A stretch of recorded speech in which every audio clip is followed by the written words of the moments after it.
আশা করি আপনারা সবাই ভালো আছেন। আজকে আমি আপনাদেরকে ফুলকপির কোরমা রান্না করে দেখাবো। তো আসুন শুরু করি। তো বন্ধুরা, এখানে একটি ফুলকপি এভাবে আমি কেটে নিয়েছি। এগুলোকে এখন একটি কড়াইয়ে দিয়ে দিব। দিয়ে দেওয়ার পরে ১ কাপ পরিমাণ পানি দিব।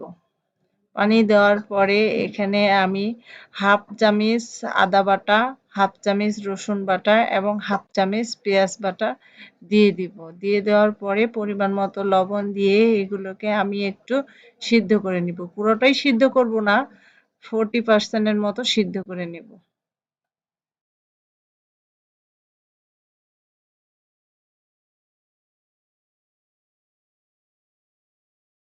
তো দেখুন, এখানে ফুলকপিগুলো সেদ্ধ হয়ে গিয়েছে এবং পানিটা সম্পূর্ণ টেনে গিয়েছে। এই অবস্থায় এগুলোকে নামিয়ে নেব। তো বন্ধুরা, এখানে চুলায় একটি কড়াই বসিয়েছি। এর মধ্যে আমি পরিমাণ মতো তেল দিয়ে নিলাম। এখন এর মধ্যে আমি পেঁয়াজ কুচি দিয়ে দিব। পেঁয়াজ কুচিগুলোকে একটু হালকা বাদামি করে ভেজে নেব। দেখুন বন্ধুরা, এখানে পেঁয়াজগুলোকে একটু বাদামি করে ভাজা হয়ে গিয়েছে। এখন এর মধ্যে 2টো এলাচ এবং 2 টুকরা দারচিনি দিয়ে দিব এবং একটি তেজপাতা 2 টুকরা করে দিয়ে এগুলোকে একটু ভেজে নিব।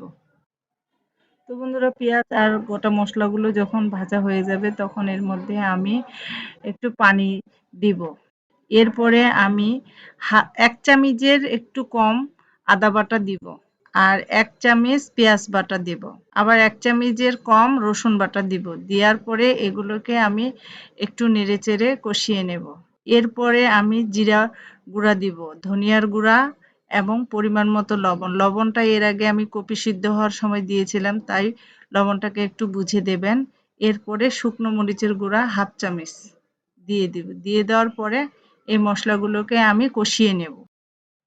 মশলাগুলো কষানো হয়ে গিয়েছে। এখন আমি বাদাম বাটা এবং পোস্তদানা আর কিশমিশ একসঙ্গে বেটে নিয়েছি, সেগুলোকে দিয়ে দিব। দিয়ে দেওয়ার পরে এই বাদাম বাটাগুলো মশলাগুলোর সাথে আমি কিছুক্ষণ কষিয়ে নিব।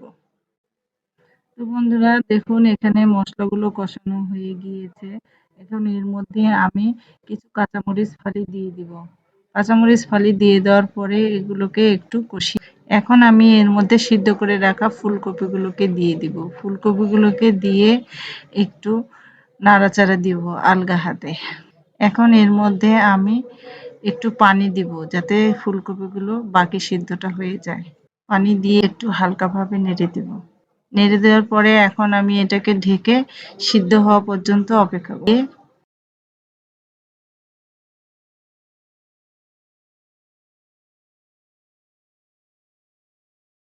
তো বন্ধুরা, এখন দেখুন এখানে ঝোলটা টেনে গিয়েছে। একটু আলতো হাতে নেড়ে দিব। নেড়ে দেওয়ার পরে এখানে আমি হাফ কাপ পরিমাণ দুধ দিয়ে দিব। আপনারা চাইলে গুঁড়া দুধও দিতে পারেন।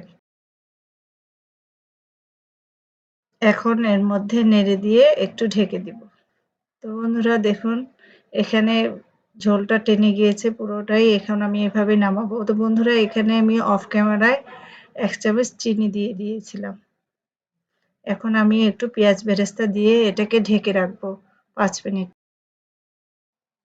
তো বন্ধুরা, এই হলো ফুলকপির কোরমা। আমার বাচ্চারা এই ফুলকপির কোরমাটা অনেক মজা করে খেয়েছে। আশা করি আপনাদের বাচ্চাদের কাছেও ভালো লাগবে। তো বন্ধুরা, আমার এই ভিডিওটি ভালো লাগলে লাইক, শেয়ার এবং কমেন্টে জানাবেন আর আমার চ্যানেলটিকে সাবস্ক্রাইব করবেন। আর যারা আমার এই ভিডিওটি ফেসবুক পেজ থেকে দেখছেন তারা ফেসবুক পেজটিকে ফলো করবেন। ধন্যবাদ।